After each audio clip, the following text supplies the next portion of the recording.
Today we're going to move from the cell culture in the laboratory to infected people. And I want to talk today about some basic aspects of infection that we'll use for the rest of the course. So this is called infection basics. So we're switching from studying one-step growth cycles in cells to infection of organisms. And you have to remember that this cell culture dish on the left means nothing to the virus.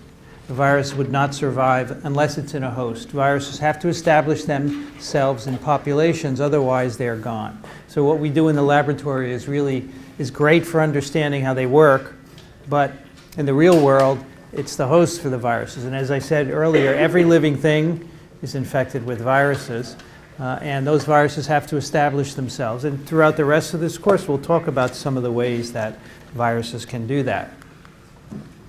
Now, we live, as I said at the very beginning, and prosper in a literal cloud of viruses. However, most infections have zero consequence. So we're assaulted probably on an hourly basis with viruses of all sorts, but most of them don't do anything. Many of them fall on our skin, which happens to be dead. The outer layer is dead, and viruses can't do anything there. Our skin also has defenses. It has low pH, it has proteins called defensins and other kinds of antimicrobial peptides. If you ingest or inhale viruses, chances are they're going to be inactivated before they get very far. We have a good defense system overall, which we'll talk about next week. So most of the time when viruses land on or in us, nothing happens. It's one of the reasons why viruses have to make a lot of particles, because they have to increase their chances of finding a host and replicating in that host. It's a really important concept. And the second part is, even if the virus does get in us and replicate and spread, much of the time we don't have any symptoms. And that's what I mean by inapparent. This is the word I will use for the rest of this course. Inapparent infections means the virus is in you, it's replicating, your immune response is responding, but you don't have any disease. And the percent of inapparent infections varies according to the virus. Some viruses have very low numbers of inapparent infections, and others have many. And this has many important consequences. Now, how do we know there are inapparent infections? We do serological surveys, and we ask, of all of you in this class, if we took your blood and looked for antibodies against the virus, how many of you had it but can't ever remember being sick? So that's how we know there are many inapparent infections. So it's a really important part of virology, of protecting people, because if people are infected and we don't know it, the virus spreads very easily in a population, and it's hard to prevent that. So inapparent infections. A good example is West Nile virus. And this is a good example because it was not present in the US before 1999. It arrived here in New York City in the summer of 1999. This is a good story. We'll tell a little bit more of this later. By October of 2004, about 1 million people had already been infected. The virus spread across the US. It is now in every state in the US. It's in North and South America as well. And we know this many people were infected because we recognized the virus was here, and health authorities did serological surveys. They took blood and they said, are there antibodies to West Nile in the blood? Febrile illness, that means you develop a fever. This developed in about 20% of the infected people. So basically, febrile illness, people come into a physician's office or emergency room, they have a fever, and you take blood and you see that they have West Nile virus antibodies in them. And neuroinvasive illness developed in 1% of infected people. The virus went into the CNS and causes damage. So this is the most serious consequence of West Nile, because some of these damages persist for the life of the infected people. But you see, that's 21%. The rest of the people had no obvious disease whatsoever. That's because this virus causes a lot of inapparent infection. It's spread by mosquitoes, by the way. And it's a flavivirus. It's an envelope virus with an icosahedral capsid. So it's prevalent in the summer months when mosquito populations are high. And most of the infections are inapparent, so it's really hard to stop an epidemic. The best way we know to do this now is through mosquito control. But just one example of many inapparent infections. So what we're going to be talking about for the rest of this course is viral pathogenesis, and that is how viruses produce disease. Pathogenesis can be bacterial or fungal or any other sort. It's the process of making a disease. We're going to focus on how viruses do that. And there are two components that are really important to remember.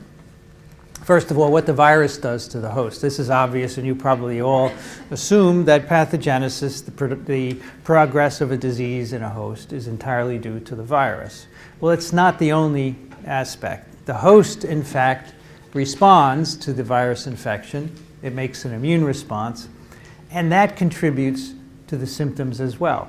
So the fever, muscle aches, malaise that you feel when you have a virus infection, that's your host immune response making cytokines. Those cytokines make you feel bad. You know, not everything is perfect in the immune world. The things we make us feel bad. And for many viruses, the actual pathology, the tissue destruction, and the consequences of that are a consequence of the immune response, not the virus killing cells. So I want you to move from the idea that viruses kill cells and that's what causes all the damage in an infected individual. It certainly is the case in a cell culture where there's no immune response, but in a person infected with a virus, the clinical symptoms and a lot of the tissue damage is often immune mediated. So that's what I mean by two components of viral disease, what the virus does and what the host does in response. And we will give examples of this next week. Well, let's do a quick quiz here. Which of the following characterizes an inapparent infection? Lack of symptoms, of course. So it's not acute febrile illness, those are symptoms. Immune system failure, it's not what defines an inapparent infection. Lack of symptoms is what does. There is immune system activation, but that's not the whole thing. The whole definition is lack of symptoms. I want you to know what inapparent infections are because we're going to talk about it all the time, and I find that it's often misunderstood.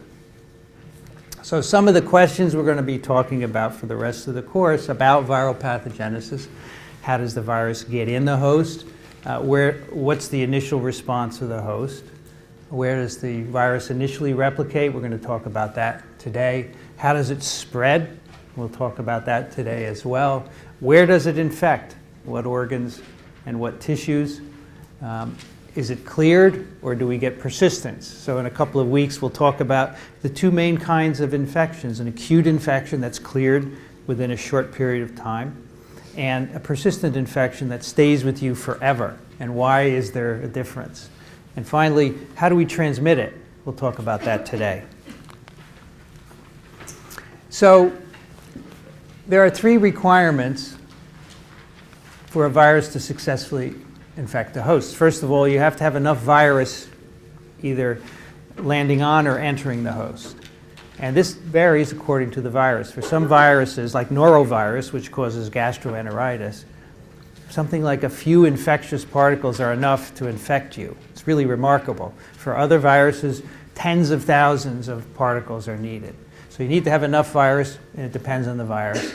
The cells that the viruses land on have to be accessible, obviously, but they also have to be susceptible and permissive. And these are the two definitions we learned very early on in this course. They have to have receptors, and they have to be able to support replication of the virus. And finally, the local defense has to either be not there. There's some places in our body where there's not very good immune defense, or the virus has to antagonize it, because if our defense kicks in and eliminates infection, it's not going to be successful. And so we're going to go through today all the sites on the body where infections can start. But when you're listening to that, just think, there are many things that have to happen for the infection to be successful.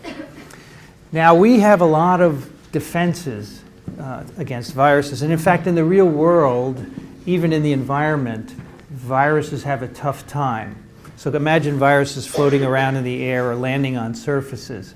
If it's sunny out, or if it's hot, or if it's low humidity, these will inactivate much virus infectivity. So for many viruses that are released into the environment, they have to get around that. They have to get around UV inactivation, drying, et cetera. And the main way to do that is by making huge numbers of virus particles. That's why so many PFU are made per cell, and many cells are infected in an individual. A lot of viruses have to pass through the intestinal tract because they replicate in the intestine. They have to pass through the stomach and the small intestine, which have extremes of pH and bile salts and many different enzymes, and viruses have evolved to become stable to these. So that's one way they get around. Those are great defenses for our gut tract, and they work against a lot of enveloped viruses, but as you know, other viruses are not enveloped and they can pass through that. Now the environment, as I said, is a problem. So another way that viruses get around the hostile environment is that they never enter it. So they are transmitted by insect or arachnid vectors, mosquitoes or ticks. So the tick bites you and removes some virus from your blood, goes to another host and injects the virus in. The virus is never outside, it's never susceptible to sunlight or UV or drying. So that's another strategy. Not all viruses do that, but for some they have evolved to take that route. And again, many infections are spread by very close contact, which again avoids this hostile environment. They can be transferred by body fluids, during sexual activity, during hospital stays if you get stuck with contaminated needles, for example, or many other ways. So even though the world is hostile in general to viruses, they've evolved to exploit ways to get around it. These are the way that works. Sorry about that. Okay, let's talk about how viruses get in first. We're going to go through the steps of pathogenesis, gaining access, the site of entry. We have a limited number of entry sites. You would think that, all over is a good place to get in, but in fact, it's quite limited. And they're all shown here. A lot of mucosal layers, as well as our skin, and we'll talk about these individually. Now let's start with the skin.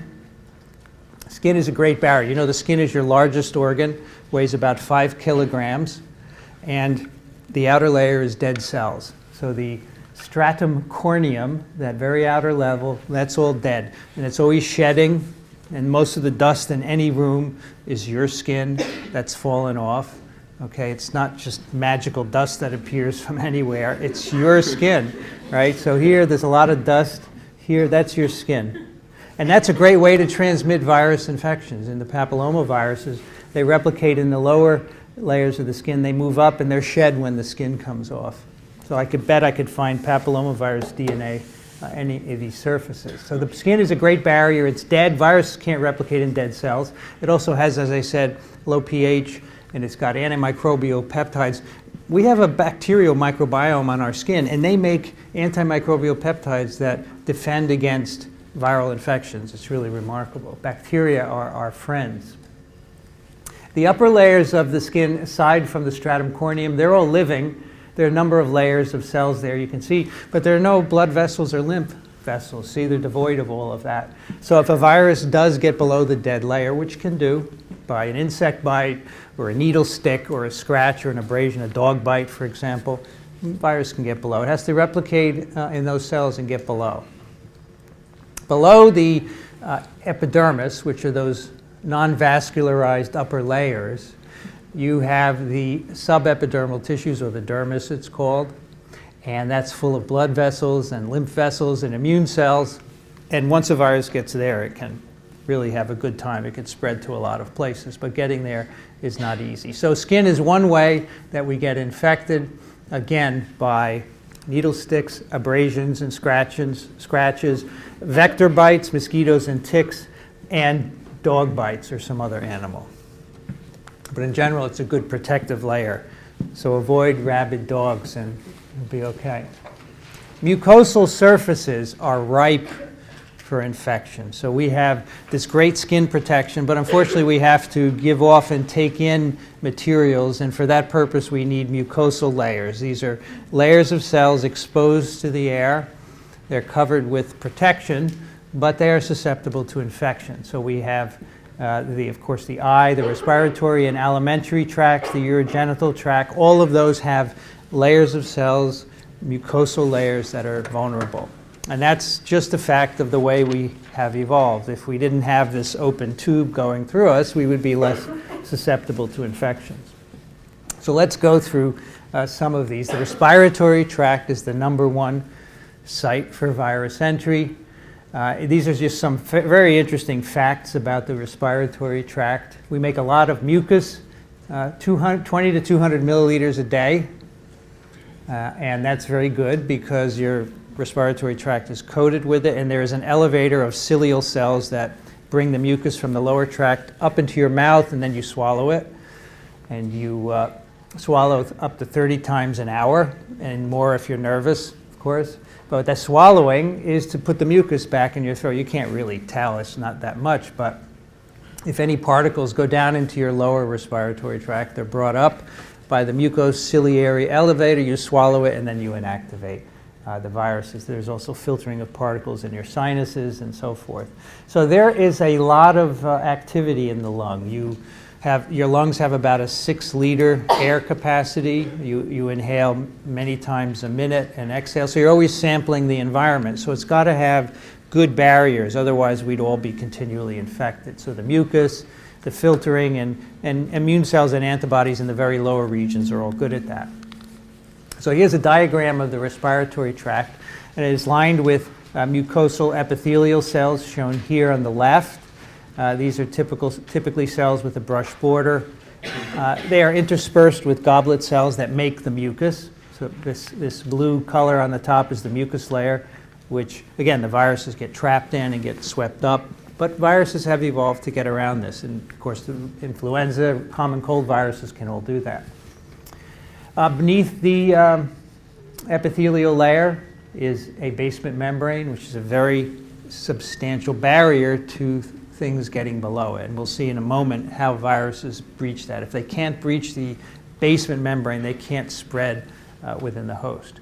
Now, many viruses can infect these cells, and depending on where they do it in the respiratory tract, we give it different names. So here's a diagram of an upper, middle, and lower respiratory tract. And viruses can infect at every level. The upper tract we call rhinitis or pharyngitis or larynx, based on where the virus is replicating. And viruses can go down into the trachea, the bronchi, the bronchioles, and eventually all the way down into the alveoli. And these are the symptoms that are caused. And you can see on the right the viruses that can infect these different areas. And you see many of them can infect both levels of the tract. On this slide, rhinovirus is shown only in the upper tract, but we now know that is incorrect. Rhinoviruses can actually cause lower tract disease as well. So when you have a common cold, by definition a common cold is typically upper tract replication. It's rhinitis and perhaps pharyngitis and laryngitis. Influenza typically can infect the upper tract, but also goes down into the trachea. And this is why you have substernal pain in influenza, because the trachea is down there. So all of these viruses replicate in these mucosal epithelial cells, and they can spread very well between them, and typically they don't penetrate the basement membrane. These respiratory viruses typically stay in the mucosal layer. They do a lot of damage. You can feel pretty bad, but eventually you will recover. The alimentary tract is another great portal of entry. We're, of course, always eating and swallowing, so viruses are introduced regularly. The tract is always in motion because we have to digest food, so it's a good opportunity for viruses to contact the walls of the alimentary tract, which, of course, have the cells that the viruses have to replicate in. So here's a little diagram of the alimentary tract on the top. Again, it's lined with epithelial cells. Here they're called enterocytes. And interspersed with among the enterocytes every now and then is a different kind of cell called an M cell. And this is a cell whose job it is to sample the antigen contents of the intestine. So they have a lot of uptake mechanisms. They take up material from the lumen and bring it to the cells below. There are macrophages and lymphocytes below here. You can see it's a very thin, this actually constitutes a very thin layer of cell here. And then the immune cells sample the antigen and say whether it's foreign or not. And here's an electron micrograph on the right of an M cell surrounded by two enterocytes. And many viruses get in through these M cells, but other viruses also replicate simply in the enterocytes. So here's a larger view, or a lower powered view of the intestine with the enterocytes lined up forming the villi. Again, beneath this layer of cells, there are other layers of tissue. There's also a basement membrane, which is shown in the upper view here, that the viruses would have to get through if they're going to spread elsewhere. And we'll talk about how that happens in a bit. The urogenital tract is another portal of entry for viruses. This has its own protection. It has low pH, it has mucus as well. But viruses routinely enter, HIV, human papillomaviruses, herpes simplex viruses. They can all get into the tract. And usually abrasions caused by sexual activity will allow viruses to enter the mucosa and replicate there. Some of them stay put in the urogenital tract, causing warts, and others spread to other tissues. The eye is another portal of entry. Now, the eye, in two places in the eye, viruses can infect. They can infect the conjunctival membranes. I've put an asterisk there to show you that. That's simply the layer of cells on the outer face of the eye, and also the sclera, which is an underlying layer. It's not very well diagrammed here. But viruses can infect either side. Now, the eye is pretty well protected. You blink all the time, and that's the mechanism for keeping particles out of the eye. You have eye fluids that are washed across the eye periodically, and that gets rid of viruses because they're always landing on your eye. But every now and then you can get infections of these two tissues. There are a number of viruses that can do this, and one of the outcomes is a subconjunctival bleed, which is shown here. All right, and this is what the guy who was announcing the Olympics a couple of weeks ago had, and he had to wear glasses. He couldn't wear his contact lenses. Forgot his name, but he had a subconjunctival bleed. You can get eye viral infections if you're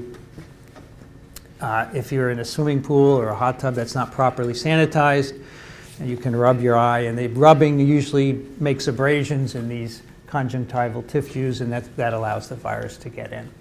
So it's well protected, but viruses have figured out how to get there. This is just a table to show you the different sorts of viruses that get in by the ways we've talked about, by the respiratory tract, the alimentary tract, urogenital, eyes, and skin. And for each one, I have listed what each virus does, if it remains localized or if it spreads somewhere else. And of course, you don't need to remember all of these, but we're going to talk about specific viruses in this course, so you can find them in here and figure out how they're working. Okay, so let's take another question here. The question is, the outer layer of which of the following is dead but can still serve as a portal of virus entry? Skin. It is the skin. Outer layer of your skin is dead. Respiratory, alimentary, eye, urogenital tract, those layers are very much alive. They are part of the mucosal layers of us that are vulnerable. The skin is dead, the outer layer. Okay, how do viruses spread? So we've talked about where they get in. Those are the main sites of virus entry. Where do they get in? So, how do they spread from where they get in? So there are two general ways that viruses proceed from this point. They can remain localized, or they can become disseminated, which means they spread from the initial site of multiplication. And if they spread to every organ in your body, that's called a systemic infection. The virus is infecting your entire system. And in order to spread from mucosal layers, so all the sites, with the exception of the skin that we've talked about, have mucosal layers with a basement membrane. So they have to be able to spread, they have to compromise this basement membrane. So many viruses remain localized in the epithelium simply because they can't traverse this basement membrane. But others do spread. And that one way that they can spread, for example, is by entering an M cell, which is rather thin. And these lymphocytes and other immune cells that are constantly patrolling back and forth, they make their way through the basement membrane. They can actually fit through small gaps in it, and the viruses can get in either within these cells or freely moving. But another way of spreading is that the viruses cause inflammation of this basement membrane. So when viruses infect this epithelial layer, we have an immune response generated. We have initially an innate response, and that is associated with the production of cytokines. These are proteins of the immune system that have various roles in attracting other immune cells and doing a variety of things, which we'll learn about next week. One of the things they do is to reduce or increase the permeability of this basement membrane. So inflammation permeabilizes the basement membrane, and that's because cells need to come in and work on the epithelium that's infected, but the result is that viruses get in, and they can get into the underlying tissues and reach the circulation. So once a virus is below the basement membrane, it can get into the bloodstream and spread everywhere. Now, the way that viruses are released from cells is an important determinant of whether they're going to spread or not. And as you know, in our body, the mucosal layer is polarized. It has an apical domain, which is exposed to the environment, and it has a basolateral domain. And these are electron micrographs of viruses budding from either site. So viruses tend to bud from one or the other site. Some viruses bud from both, but you can see here, influenza virus is budding from the apical domain, and so is measles virus. Of course, if you're in the lung and you're infecting epithelial cells, if you bud from the apical domain, you're going to get into the respiratory secretions and you're going to be able to spread. So this is absolutely needed to be spread by the respiratory route. If you are just a virus budding from the basolateral side of respiratory cells, you're not going to be spread by aerosols created by sneezing. In contrast, vesicular stomatitis buds from the basolateral surface of cells. This facilitates systemic spread. So if a virus enters, let's go back to an epithelial layer. If a virus enters the apical side, replicates, and new viruses are released at the basolateral side, that's needed for them to spread. If they only get out at the top, they're not going to spread in the rest of your body. So influenza virus remains in the mucosal layer of the respiratory tract. It's released at the apical side. It does not typically enter the bloodstream.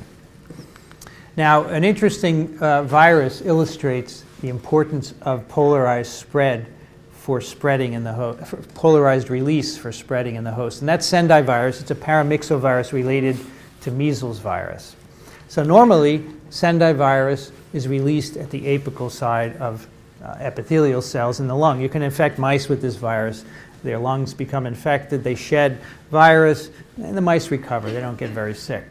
You can make a viral mutant. You can change one amino acid in the viral glycoprotein, and now the virus is released both at the apical and basolateral parts of the cell. When you infect mice with that mutant virus, it spreads beyond the respiratory tract. It gets into the blood and spreads to other tissues and causes a lethal infection. So it's a nice illustration of the importance of polarized spread for the ability of the virus to go from that initial site of infection. So the virus has infected our epithelial linings. It's gotten beyond the basement membrane. What's in store for it? Well, below the basement membrane, you have lymph capillaries and you have blood capillaries. And these lymph capillaries are quite permeable. Viruses readily get into them. They're more permeable than blood capillaries. So typically what happens is the virus particles, after replicating at the initial site, they move into the lymphatic capillaries through a lymph node and eventually, of course, into the circulation. And there the virus goes everywhere. Once it's in the blood, it can get in every tissue. And that is how some viral infections can spread from the initial site of infection. Now, virus in the blood is called viremia, and that's shown on this slide.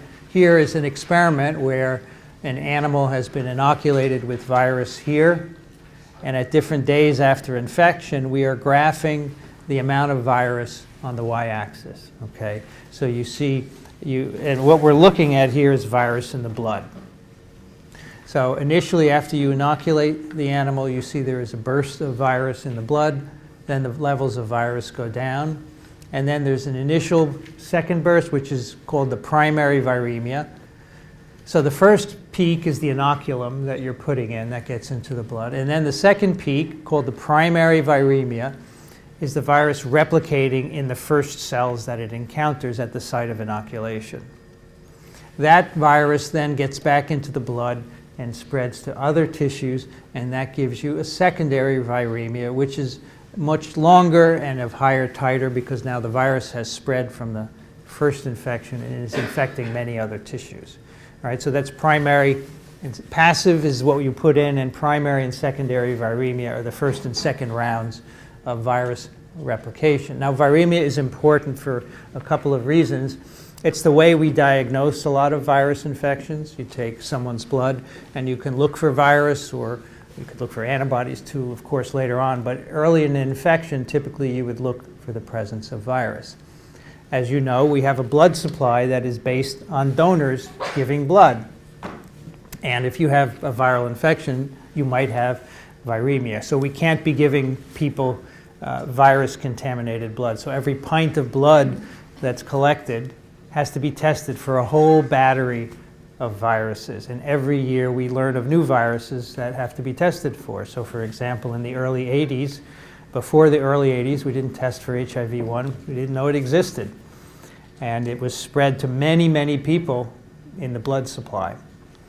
Today, there are actually viruses in the blood that you get if you go to a hospital and get a transfusion. There are viruses there that infect everyone. These little single-stranded DNA viruses, the circoviruses that we talked about, are in every pint of blood that is used in this country. If we threw every pint of blood away that was circovirus positive, we would have no blood supply. So there's no evidence that these viruses cause any disease. They infect all of us, so we're leaving them in the blood supply. But lately, people have been sequencing donated blood just to see what's in it. And that's how we learn about more and more viruses that are present.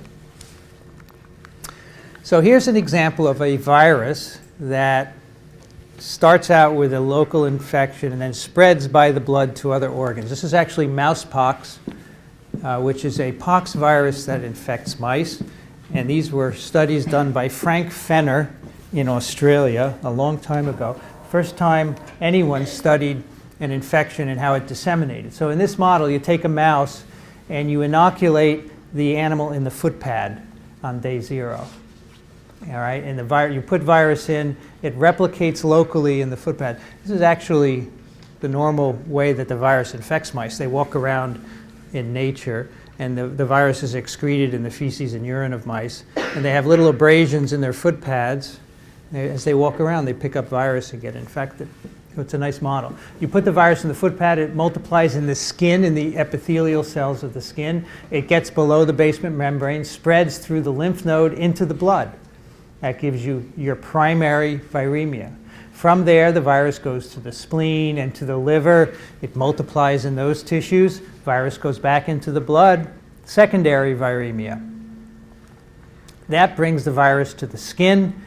The virus multiplies in the skin and it causes this rash, which you can see here on the mice. And eventually the foot swells as well. That's what's shown here. That's the actual local disease caused by inoculation. So the virus starts from the foot pad, gets into the blood, spreads to organs, and eventually goes to the skin. So this is an interesting progression of disease.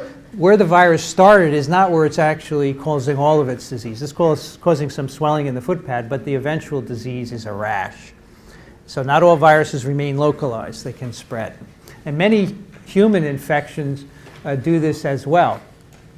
So if you have virus infecting a mucosal layer, shown here, it gets below the basement membrane, gets into the bloodstream, and then can target many other organs. So there can be primary replication sites and then a secondary viremia allowing the virus to spread to different organs. And here we've written all the different viruses that target these different organs after coming in at a mucosal site.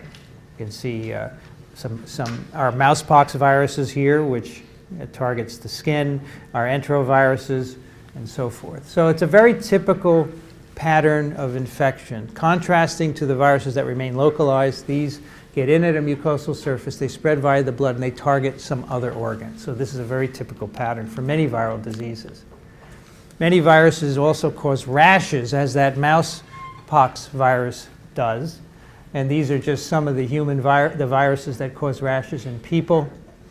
And they also have names, of course: measles, German measles, chickenpox, zoster, hand, foot, and mouth disease. This is caused by enteroviruses. And these are what some of the rashes look like. The viruses cause different sorts of rashes, and they have different names, as you can see here. Maculopapular rash is shown here on the left. These rashes tend to be flatter, so they're all red, of course, and these are very flat lesions that are caused here, as opposed to vesicular rashes, which are shown on the right. where you actually have a raising of the skin. This is filled with fluid. The virus is replicating here. It's interacting with the immune system, and that's what's causing the rash. And this, of course, can transmit infection in some cases as well. So in addition to targeting our internal organs, remember this skin is an organ as well, so it can be targeted by some viral infections. All right, our next question is, in general, secondary viremia is a consequence of which of the following events? Wow. All right, I didn't explain this, huh? Got 1, 3, and 5. In general, secondary viremia is a consequence of viral replications in organs distal to the site of entry. So primary viremia is from virus replicating where the virus comes in, at the respiratory epithelium, the gut epithelium, whatever that is. Secondary is replicating distal. Now, it's not replication in the bloodstream. Not replication at the original site, that's primary. I don't think many people pick that, but a lot of people picked one, but that's not where secondary viremia arises. Lymph nodes, in specialized cases, it could be a lymph node, but that's not in general. So in one viral infection, the lymph node could be infected, and that could give rise to a secondary viremia, but that's not, so in general is the key word here. And all of the above isn't right. Okay, so it's viral replication in organs distal to the site of entry. And if you go back and look at the previous couple of slides, I think you'll see that. So virus spreads in the blood. It can also spread in nerves. This is called neural spread. And so the virus, for example, could be brought to the muscle by the bloodstream, and then the virus enters the neuromuscular junction. So the muscle, of course, is innervated, so it can move, and those nerves can take up virus, and the virus could spread by retrograde. That means towards the spinal cord. Retrograde transport, and that's shown on this arrow, but in the nerves, the flow goes both ways. But when a virus goes retrograde, say from a muscle, it goes to the spinal cord. Viruses can also enter sensory nerve endings and spread retrograde to the spinal cord as well. So the point here is that the virus goes from the blood to the nerves, and then the nerves bring the virus into the CNS. And for some viruses like rabies and some herpes viruses, this is what they do. They want to get into the CNS. I'm not sure want is the right word, right? But they always get into the CNS. Rabies, 100% of the time, is getting into the CNS. That is part of the pathogenesis. Same thing with herpes. For other viruses, in particular polio, getting into the CNS is an accident. As we'll see later, in 1 in 100 infections does polio get in the CNS. In the other 99, it does not. And it stays in the gut and replicates and is shed very effectively. So the CNS is a diversion. It's an accident. It's a dead end. Unless you can get out of the CNS, it's no good for a virus to go there. So polio has no way of getting out of the CNS. So that's an evolutionary dead end. It isn't, no question that it's an accident. Herpes viruses can get back out. We'll talk about that when we talk about persistence. And how do viruses, yes? This is like a huge issue in a lot of developing countries. So polio paralyzation, yes. Paralysis, certain people, that's just kind of an accidental effect. So the question is polio paralysis an accidental effect of infection? Yes. So for every one paralysis, there are 100 people who are infected and shedding virus, but they're not paralyzed, because the virus normally just replicates in our gut, doesn't even cause any pathology in the gut. It's a really well-adapted pathogen. But for some reason, it gets into the CNS, and 1 in 100 people, we don't understand why, and they get paralysis. So yeah, unfortunately, it's an accident, but still we have to immunize against it. So when viruses travel in nerves, they can get in at the termini here and move to the cell body. They can be released at the cell body and move transsynaptically to the next axon endings and move so forth. So that's retrograde spread. They can also move anterograde. They can enter the cell body itself. So they can infect the cell body, be transported to the nerve termini, be released, enter the next cell body. So again, transsynaptic spread and move. So they can go in both directions. They can enter at either the termini or the cell body and be transported. You know that neurons have processes to move material from the nerve endings to the body and back. and viruses simply hook into those. Here's a really nice picture of viruses spreading in nerves. This is a herpes virus, which was engineered to have a green fluorescent protein gene in it. So when it infects cells, they turn green. And in this experiment, this is actually a section of a rat brain. The rat was inoculated right here with virus. The virus was taken up into this neuron, and it spread transsynaptically across this whole network until it reached up here. So this virus and similar viruses are actually being used to map neuronal circuits in the brain. It's a great way to do it because you can use a tracer. The virus normally is moving axonally, as I've showed you, and you can say, okay, if we put it into this neuron, where does it go? And you can map all the linkages that are involved. Really, really interesting stuff. So here's some terminology you should be familiar with. When we talk about viruses that get into the CNS, a neurotropic virus can infect neural cells. That's all that means. Neurotropic means it can infect neural cells. It doesn't matter how the virus gets there. It has no implications for pathogenesis. Neuroinvasive simply means the virus can get in the CNS. So if you inoculate a virus in the foot pad and it gets into the CNS, it's neuroinvasive. Again, no implications about whether it causes disease or whether it's neurotropic, just the fact that it gets into the CNS. And finally, neurovirulent means the virus causes disease of neural tissue. So poliovirus, when it gets into the CNS, is neurovirulent because it kills neurons and causes paralysis. So here are some examples that illustrate these definitions. Herpes simplex virus has low neuroinvasiveness. So this is the virus that causes common cold sores. Most of the time it remains in peripheral ganglia. It doesn't invade the CNS. You get cold sores by reactivation periodically. We'll talk about this in some detail later. But if it does get in your CNS, if it can invade, it has low neuroinvasiveness, but it does get in sometimes. When it does, it's highly neurovirulent. So when it gets in there, it replicates, it's neurotropic, and it's neurovirulent. Mumps virus, which used to be a common childhood infection, is highly neuroinvasive. And about 50% of kids who had mumps in the days when we had a lot of mumps, the virus was in their CNS, but it didn't cause any symptoms, so it has low neurovirulence. And finally, rabies is the worst. High neuroinvasive and high neurovirulence. This, in my view, is the most lethal virus that we know of. Not Ebola, not Nipah or Hendra, not avian H5N1. It is rabies, 100% fatality rate. Okay, so now yes? So are all neuroinvasive viruses neurotropic? No. So you have to replicate in the CNS in order to be neurotropic. Just neuroinvasive simply means that you can get in. All right, so there are viruses that will get in, but they don't replicate. And replicating is not enough to be neurovirulent. Yes? What about neurological aids? Neurological aids. Well, we will talk about that. What you want to know how it works. We'll talk about that. We're going to have an AIDS lecture in its entirety. So the virus does get in the brain. It is neuroinvasive. And how it causes the neuro symptoms we'll talk about. Okay, can you wait? Is that okay? All right. We've got virus spreading in the blood and the nerves. Now it's going to go from those places into the tissues. Let's talk about how that happens. That's called tissue invasion.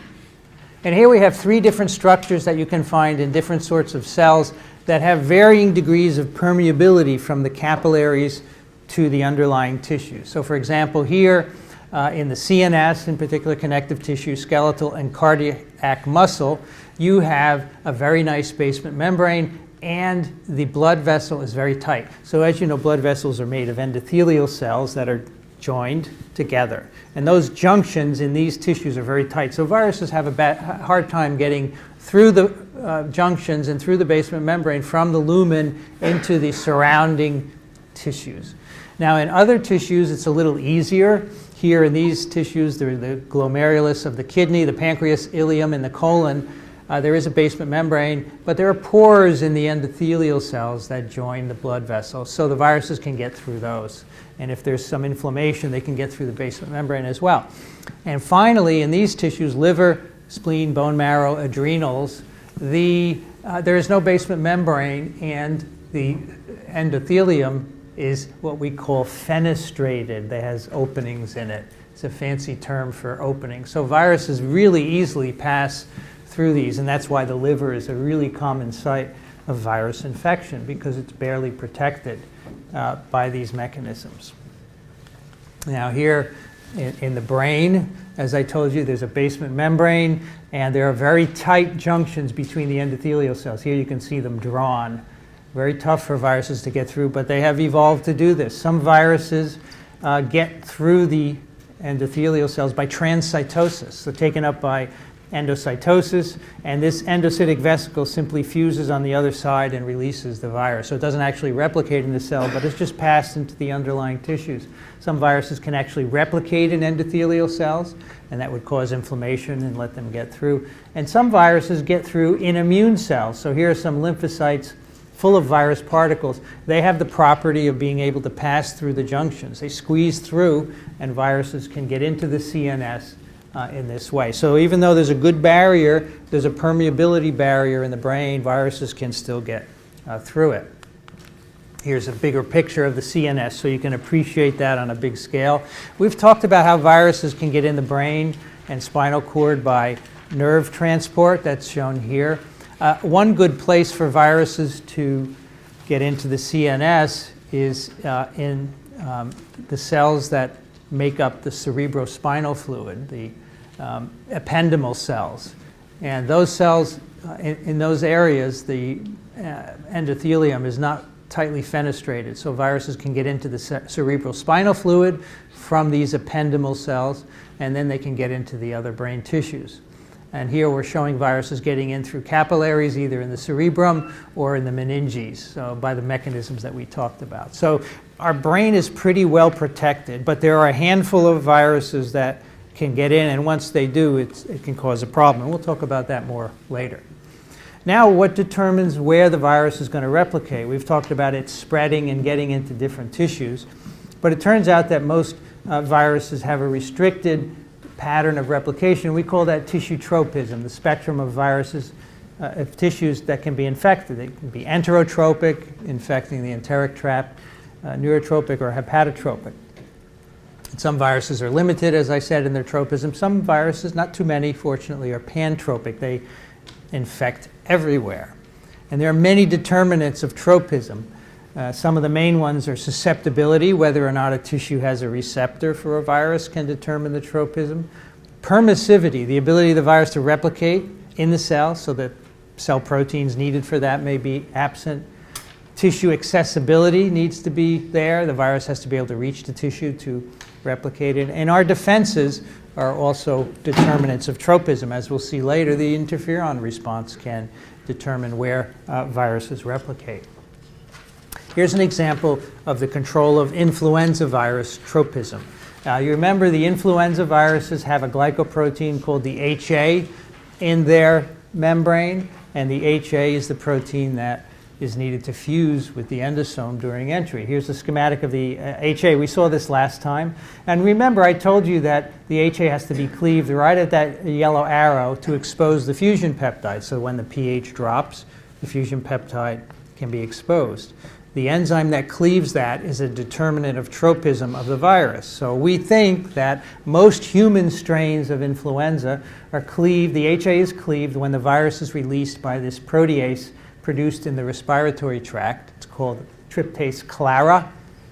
And this protease cleaves the HA so that these viruses can now go on and infect other respiratory tract cells. In other tissues, there's no clara. So if the influenza virus finds its way to the kidney or stomach, it's not going to replicate because this tryptase clara is not present. So the protease that cleaves the HA in order to expose the fusion peptide is only in the respiratory tract, and we think that is why the virus infection is largely restricted there.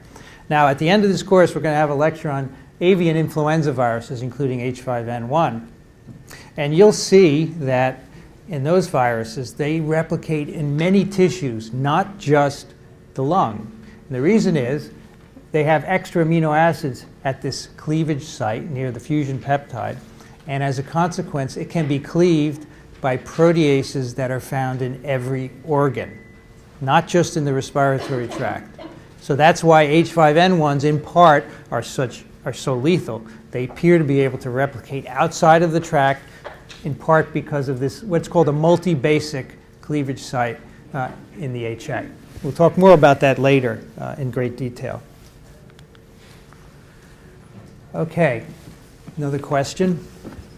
All right, this one is insertion of multiple basic amino acids at the HA cleavage site allows influenza virus to infect many organs. I just told you.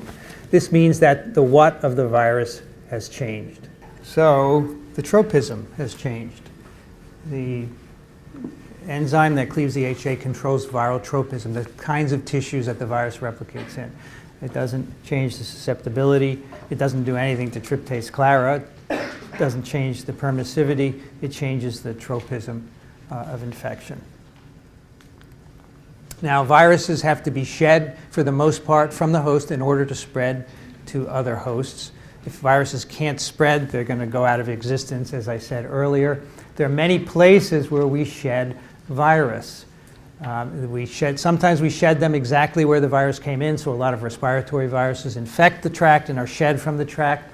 But in some cases, we ingest viruses and they're shed in the feces, for example. This is still a problem in many countries, even developed countries, because our hand hygiene is so poor.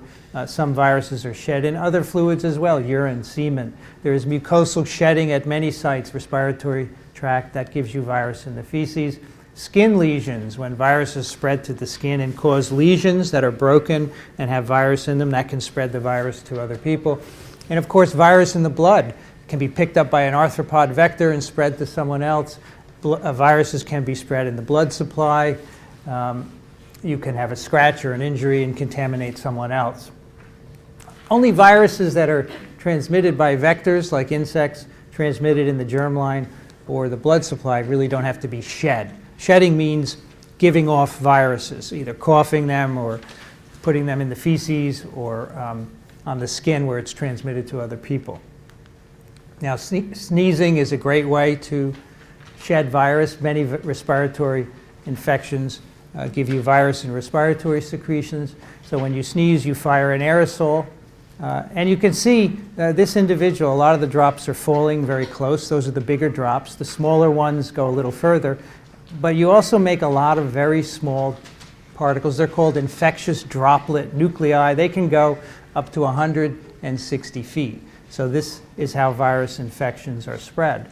You can also make aerosols by coughing and by speaking. And certain words make more aerosols than others. So I could be spreading viruses to you right now if I had a respiratory infection. So I have a wonderful movie for you about sneezing. I think it has sound. This was made somewhere in Australia.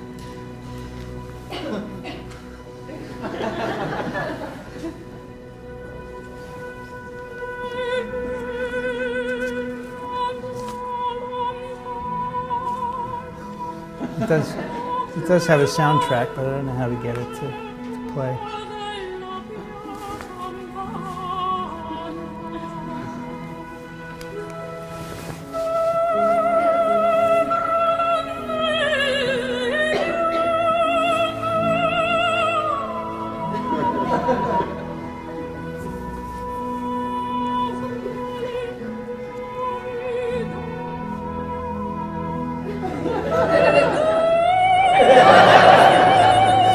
There's other viruses, yeah.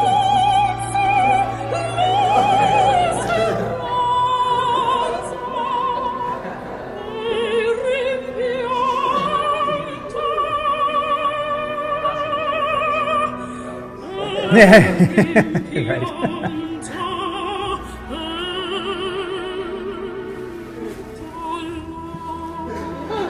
Yeah, this is a public service announcement.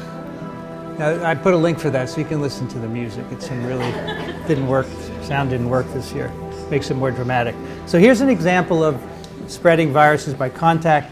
So the military still gets immunized against smallpox in case it's used as a bioterror threat. The general population does not.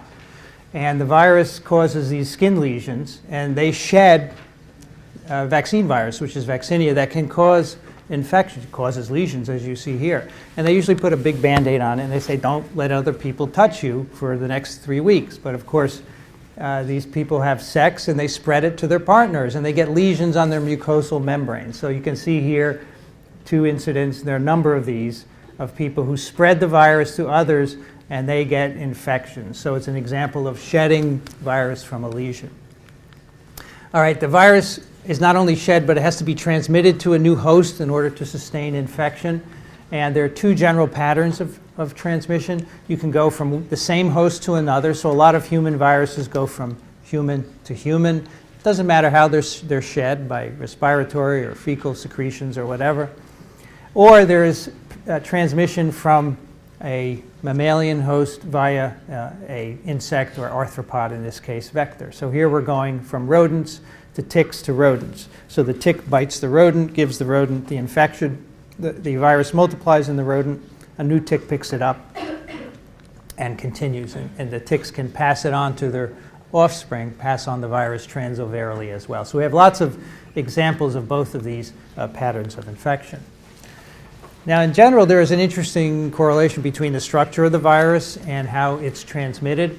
So the site and the shedding determine how it's going to be transmitted. So, for example, envelope viruses like influenza up there on the upper left, they tend to be fragile. They're sensitive to low pH and drying and so forth. They're often transmitted by aerosols or some sort of secretion, or by vectors, injection, or organ transplantation. So conditions that don't expose them to the hostile environment.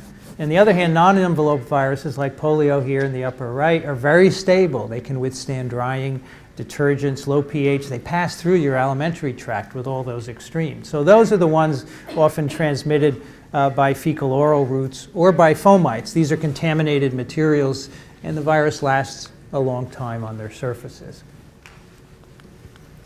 Now, when viruses are transmitted, we use very specific terms, and I want you to be familiar with this because we'll be using these terms later on. Iatrogenic transmission means the activity of a healthcare worker leads to your infection. So someone isn't using good hand hygiene, they may infect you. Nosocomial simply means you're infected in a healthcare facility. So that could be through a contaminated toilet seat, for example. It doesn't have to be through a healthcare worker. Vertical transmission simply means getting infected from your parents. And horizontal transmission is everything else. When we talk about horizontal transmission, if I were infecting you, it would be horizontal transmission.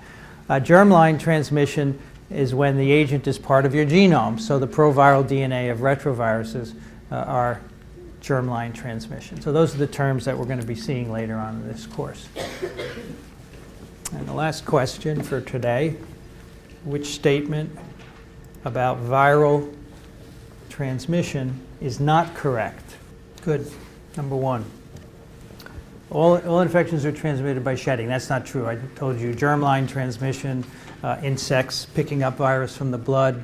Those are not shedding. Shedding is putting virus out there in the environment. So that is incorrect. All the other ones are correct. The route is determined by the site. The route is determined by the physical stability. Speaking can produce an aerosol, and it may be perpetuated in one species. Transmission can go from human to human or from animal to animal.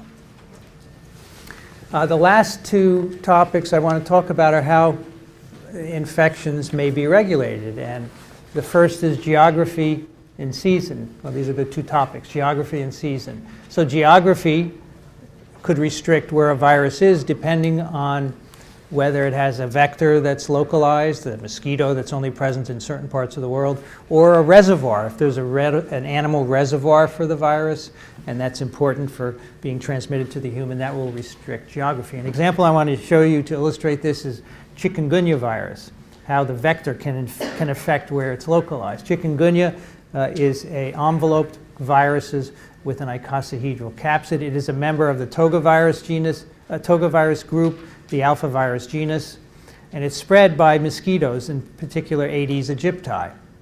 And this infection, if you get it, causes rash and joint pains. Now, up until not too long ago, the virus was limited to Asia and Africa, shown in blue here. never seen in Europe or the US, and that's because the vector is limited to these areas, Aedes aegypti. In 2004, outbreaks of the infection were noted spreading from Kenya through Réunion, a French island down here, all the way up to India, and eventually it reached first Italy, and now it's spread throughout Europe and Scandinavia as well. So these are in Australia. These are new areas that had never seen chikungunya infection before. So what happened? Well, the recent outbreaks are spread by a different mosquito, Aedes albopictus, also known as the Asian tiger mosquito.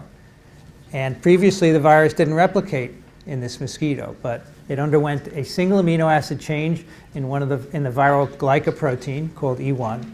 And one amino acid was enough to allow it to replicate in a new host, and this vector has a broader host range. So the geography, the limitations in the geography of chikungunya have now been expanded because of the mosquito vector. So an interesting way that geography controls where the virus is. Now in the US, we do have Aedes albopictus in these red states as of 2000. I believe it is continuing to spread westwards, as you can see in this 2007 map. We do not have chikungunya yet, but it could be brought in at some point. This mosquito, by the way, was not present in the US very long ago. It was introduced in Houston via the used tire trade. So used tires are sold, and they're shipped on big container ships, and they always have water in them.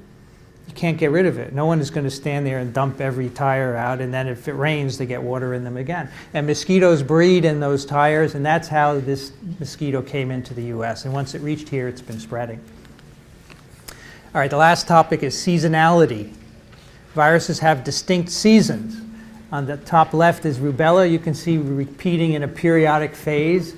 These are the number of cases from 1963 to 68, and you can see they occur in a certain time of year. Influenza in the US is a winter disease, November through May largely. You can see very repeatable epidemics. And polio is also seasonal. Depending on the latitude, it could be a summer or winter disease. Why is this? We do not know. We don't know why virus infections are seasonal. It's quite clear that they are, as you can see from this data. We do have one suggestion from influenza virus, and these are experiments done here in New York City at Mount Sinai. It's a transmission set of experiments where guinea pigs are used. You infect guinea pigs with influenza, and they excrete the virus in their respiratory secretions. And you can put these animals in adjacent cages and look for transmission of virus through the air. And what was done with these experiments was to measure transmission. So we have percent transmission here under different conditions of relative humidity, from 0 to 100% relative humidity, and at two different temperatures, 5 degrees centigrade and 20. So you can see at very low relative humidity, you get really, really good transmission. And then if you do the experiments at 20 degrees and you increase the relative humidity, you get a big drop in the transmission. You then go up because of a weird artifact, but essentially the transmission at 20 degrees is really low. At 5 degrees, you can maintain pretty good transmission for higher relative humidities, but eventually if you get very humid, the transmission drops there as well. And the transmission is in part affected by the fact that the virus particles that are shed in droplets, respiratory droplets by these animals, as you have more humidity, they take on more water, and they tend to drop to the floor and don't get transmitted well among animals. So the best transmission overall is at low temperatures, low relative humidity. And these, of course, are temperatures up here in the wintertime. It's dry and the temperatures are low. So this probably favors the production of smaller particles that get transmitted further through the air, and it probably also has something to do with virus stability. But this is really the only example I know of where there are concrete data about why infections are seasonal. We have no idea why, for example, poliovirus infections are in the summer months in the northern hemisphere. All right, one last slide. This is Epidemiology 001 because it's only one slide, but I think you need to know, instead of 101, you need to know these terms because they're going to come back in this course. So I wanted to put them in here. We're going to talk about incidence of diseases and prevalence of diseases. Incidence is the new cases in a defined time period. Last week there were 20 cases of influenza. Prevalence is the proportion of cases at a given time. It's a fraction, and it gives you an idea of the risk of infection. So last year there were X number of cases divided by so many people. Mortality rate is the number of deaths divided by the total number of infections. Now that's a hard number to come by. So you have to do serological surveys to find out how many people were infected, because not everyone is going to die, of course. And so most studies don't really have that number. Morbidity rate is the number of illnesses over the total infections. So the denominator is the same here. We're measuring either death or illness. That's what morbidity is. And finally, we have the case fatality ratio. That is the number of people who die over the total who have clinically defined disease. So in other words, these are people who go to a physician or a hospital, and you have influenza. You have diagnosed influenza.